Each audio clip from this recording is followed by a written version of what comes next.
For the last few years, different types of upheavals are taking place in international politics. From Ukraine, war to Taiwan Strait, and trade war to new security alliances being born in Indo-Pacific, all these are examples of this upheaval. But amidst all this, there is another such interesting geopolitical trend, which is being discussed very fast. And the trend is the campaign de-dollarization in global politics. Yes, the broad meaning of de-dollarization is to reduce the dependence of countries around the world on the American dollar and to promote the rest of the world's national currencies as medium of exchange. In today's video, we will try to discuss an interesting and futuristic idea related to de-dollarization and understand how India can make its own rupee a global retail currency in the race of de-dollarization. And by second global retail currency, we mean how we can make Indian rupee a global medium of exchange. In this video, we will discuss whether it is possible.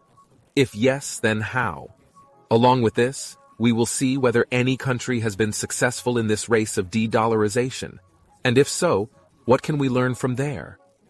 But first of all, we will know why the world is suddenly feeling the need of de-dollarization and what are its benefits. Let's start. The end of this Cold War was that landmark event of international politics, which the whole world accepted America's iron. With the end of the Cold War, the world had accepted America's supremacy in some way or the other, and American hairy money and dominance was established all over the world. The downfall of the USSR, which challenged him directly, was almost over, and now no other country to challenge America economically or militarily was visible from far away. But almost 2 decades after the end of the Cold War, some other power centers of the world started emerging, which were not completely satisfied with American money and its methods. The USA considers China and India as its direct rivals with the 2 most efficient powers, with whom today Taiwan is fighting in issues ranging from the Taiwan Strait to global trade. But as far as India is concerned, it does not have any direct rivalry with USA, rather it is also a strategic partner. But despite that, on many important issues, India does not accept orders dictated by USA like European countries. Whether it is the issue of Ukraine war or the ongoing agricultural subsidies in WTO. This shows how India wants to maintain its own attorney in international politics and wants to manage the international level by keeping its national interest paramount. Apart from China and India, many other countries like Iran and Russia also want to set aside their autonomy somewhere. But what does all this have to do with the dollar and the de-dollarization? There is a relationship. Friends, let me tell you that America is not only its global power, but its military power, maintains, but also does all this with the help of its cultural, social, and economic power. In international law, all the countries of the world are sovereign, but in reality, even before America and China, superpowers like USSR have been setting their power on these sovereign countries in many ways. A major source of horsepower is their economic power. In this, the global acceptance and global nature of their currency plays a very important role. The global battle for the dollar began at the end of World War I, as America has been emerging as an economic superpower since then. All the powers of Europe were devastated by fighting feudal wars, and America earned a lot of money by selling weapons to them. After this, in the last phase of World War II, institutions like IMF and World Bank were born, in which USA had maximum influence, and now USA was deciding the terms and conditions of global trade through these institutions. During this period, the dollar was a primary reserve currency, emerged as but the Cold War and the subsequent fight in politics. Many countries were unhappy with the way the USA used its hedge money.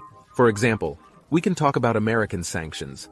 The country with which the US is not happy, it imposes sanctions on them by making various allegations, and due to the hedge money of its currency, other countries also have to follow its sanctions.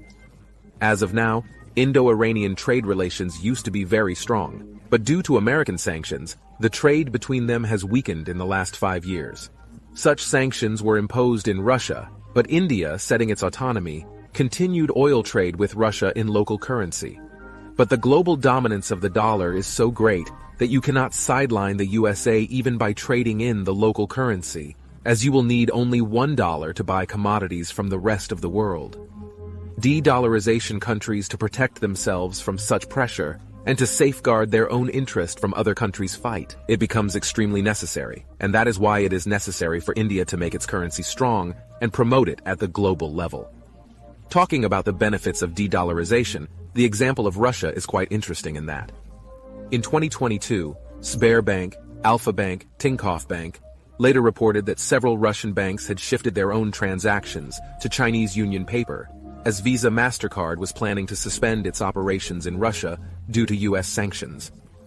According to a report, around 55 million merchants around the world accept Union Pay cards, and in Russia the acceptance of Union Pay is 95%, and around 1,600,000 point-of-sale terminals accept the Union Pay payment system.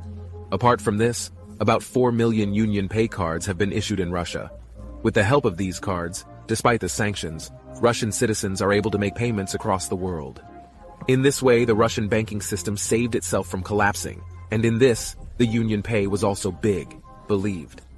Apart from this, the Russian payment system Mir also played a big role in this. Well, the need for de-dollarization is also compounded by some secondary benefits.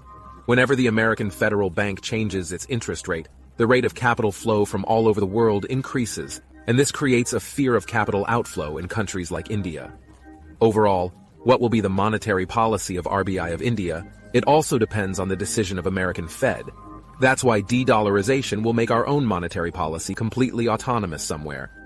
Apart from this, de-dollarization also diversifies the risk related to loans and investments.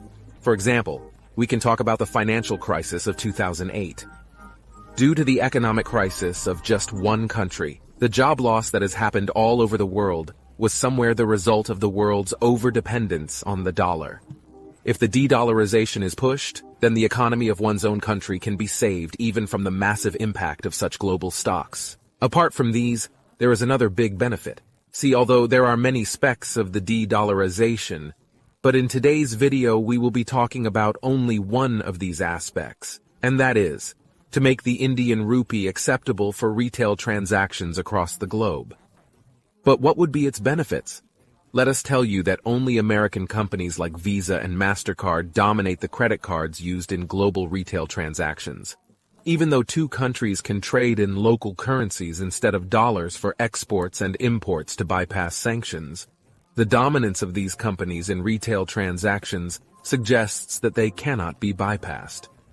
If there is a sanction on Russia and an Indian student uses MasterCard, then he may face a lot of difficulties in making payments in Russia. If such sanctions are expanded to a limit, then these companies can stop citizens of those countries from making payments in other countries who are refusing to follow the sanctions. Like this, to free itself from problems, it is very important that India maintains its own strategic autonomy, and for this it promotes the rupee at the global level. But the first question is it possible, and is there any other country that has been able to do it? His answer is yes, and that country is China. China has been successful in doing this to a great extent, and now it has done it with the help of Union Pay, Chinese state payment service and credit card provider. As we mentioned earlier, today around 5.5 crore merchants across the world accept Union Pay cards, and these merchants are in almost every sector. You will find Union Pay acceptance in point-of-sale machines everywhere in Europe and USA. Major departmental stores, airlines, specialty stores, hotels, or tourist spots. Apart from this, today many universities are also accepting Union Pay to collect tuition fees. But how did China do it? And what lesson does India get from this? Let's see. Union Pay going global is not only the result of China's rising belt, but also the result of the rising global footprint of its citizens. As the economic growth took place in China, the purchasing power of its citizens also increased, and they started traveling around the world for tourism, job, and business. According to the data of UN World Tourism and Medicine, China had become the biggest source of global tourism in 2017 itself, follow USA. In 2017, Chinese citizens made about 140 million foreign trips, and the expenditure for this year was about $257 billion.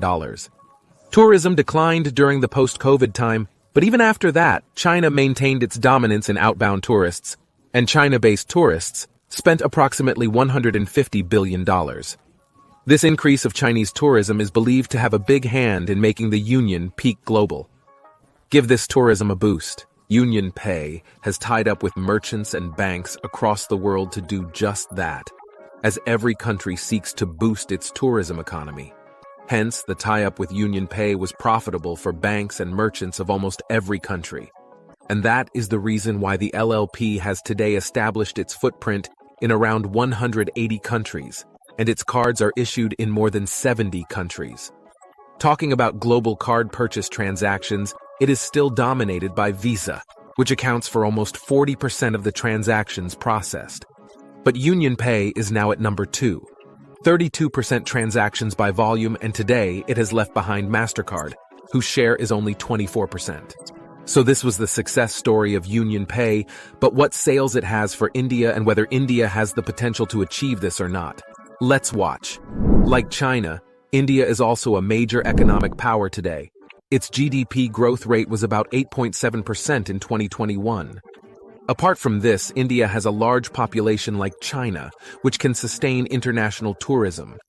Also, India has a young working population that is highly skilled and migrating. Even though India is still far behind China in outbound tourism, but this number is increasing continuously. In 2017, according to the data of UNWTO, India was not the top 10 source of tourism. But in 2021, India came at the 10 number with around $14 billion expenditure. According to a report by Nangia Anderson LLP and FICCI report, outbound trip expenditure from India can also cross $42 billion in 2024. Shows India's heat potential. But in comparison to China, India has another big advantage, and that is Indian migration. According to a report in the world, the Indian diaspora is the largest in the world. 1 crore Indians living abroad. Apart from this, about 1.3 million Indians went abroad in search of work opportunities in 2022, and on average this number has remained in this range. Student migration is also on the rise, and around 6 lakhs. Indian students migrate every year for education. Although migration is a big problem, but it also has many benefits which India can use to make its own payment system. But now the question arises that, friends, how will we do all this? So let us take you to the last section of our video and understand how Rupee will be made global retail currency. The struggle has begun to make Indian rupee a global retail, and this is happening. The story of the global replication of the UPI revolution, then the story of UPI revolution created by NPCI is well known, and there is hardly a seamless payment system like UPI in the world. The UPI revolution also shows India tech power. NPCI's international arm, that is International Payment Limited or NIPI, said that agreements are signed with other countries so that UPI and the money payment system can be repeated globally. In October 2022, Euronext listed payment announced cooperation with the facilitator Wordline to make the lives of Indians traveling in Europe even more convenient. In September 2021, NIPL entered into an agreement with the Liquid Group of Singapore. In July 2022, Electronics and Information Technology Mr. Ashwini Vaishnav had said that India is talking with about 30 countries for UPI's global approval. And in addition to Singapore, MOU with UAE and France has been signed. In March 2022, Nepal has implemented UPI payment system code, and for this, NPCI has collected Gateway Payment Service Private Limited and Infotech Private Limited. If there are such agreements with Bhutan and Oman, Union Pay is accepted a lot globally. The day is not far when UPI's India can get better approval from Union Pay. A reason for that, India has a growing outbound trumpet and diaspora. But the second main reason for this is that UPI also has the ability to offer advanced services.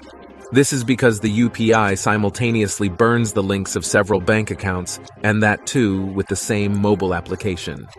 It is indifferent to both customers and traders and can be an issue in your mind. How to complete the offering of credit card services from UPI, MasterCard, and Visa. So, friends, NPCI and the Indian government has also found the way. In June 2022, RBI had served UPI payment by Rupee credit card, which could be a game-changing move. Let us tell you that the promotion of independently Rupee credit card is a challenge because UPI's comparison has less popularity and accepting of Rupee card, and hence the Rupee itself will not be as successful in completing with MasterCards and Visas, but it can be successful after linkage with UPI. And if this Rupee will make a global player, then friends, this was our video in which we saw how India has a big opportunity in the coming time, where it can increase its global reach by taxing the rupee, and its strategy in international politics can be prosecuted. What is your suggestion on this issue? Let us know in comments section.